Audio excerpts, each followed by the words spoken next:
par là que cette histoire va te dégoûter des relations hors mariage.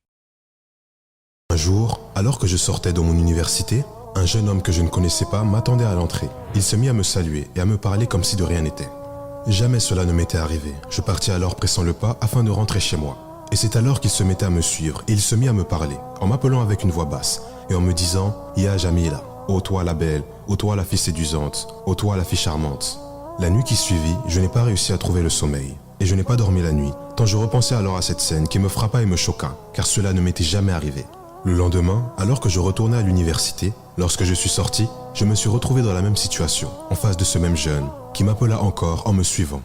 Et un jour, il déposa une lettre devant ma porte. J'ai hésité alors à prendre la lettre, puis je l'ai prise alors que mes mains tremblaient. Je suis monté en m'enfermant dans ma chambre. C'est alors que je me trouvais en face d'une lettre pleine de politesse et de bon comportement.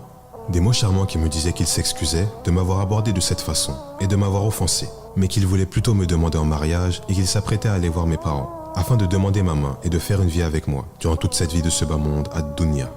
Elle dit, et quelques heures après avoir ouvert la lettre, voilà que mon portable sonne.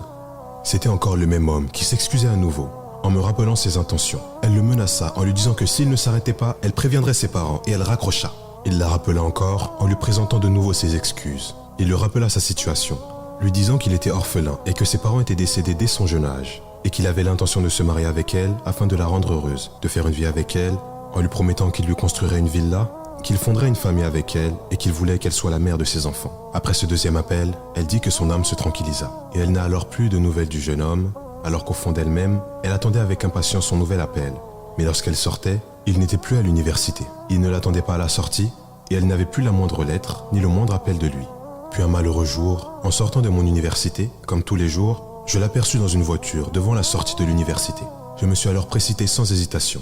En me voyant, il m'ouvrit alors la porte. Je montai alors avec lui car je l'attendais depuis longtemps. Et c'est ainsi que la pauvre femme a commencé petit à petit à baisser sa garde. Ce qui malheureusement pour elle, la rapprocha de sa triste situation. Un jour, alors que nous avions fait le tour de la ville en voiture, il m'a invité à entrer dans une chambre. Elle dit, je me suis alors isolé avec lui. Et j'ai oublié à ce moment-là le hadith du messager d'Allah, sallallahu alayhi wa sallam. Il n'y a pas un homme qui ne s'isole avec une femme sans que le shaitan soit le troisième d'entre eux. Elle poursuivit. Je le regardais, il me regardait, et c'est ainsi que nous engloba le châtiment de l'enfer, An-Nar. Nous commettâmes alors le crime de la fornication, et après s'être rendu compte, elle reprit alors conscience, en se rendant compte de ce qu'elle avait commis, et qu'elle venait de perdre son honneur et sa chasteté. Elle blâma alors le jeune et lui lança des accusations, mais il la rassura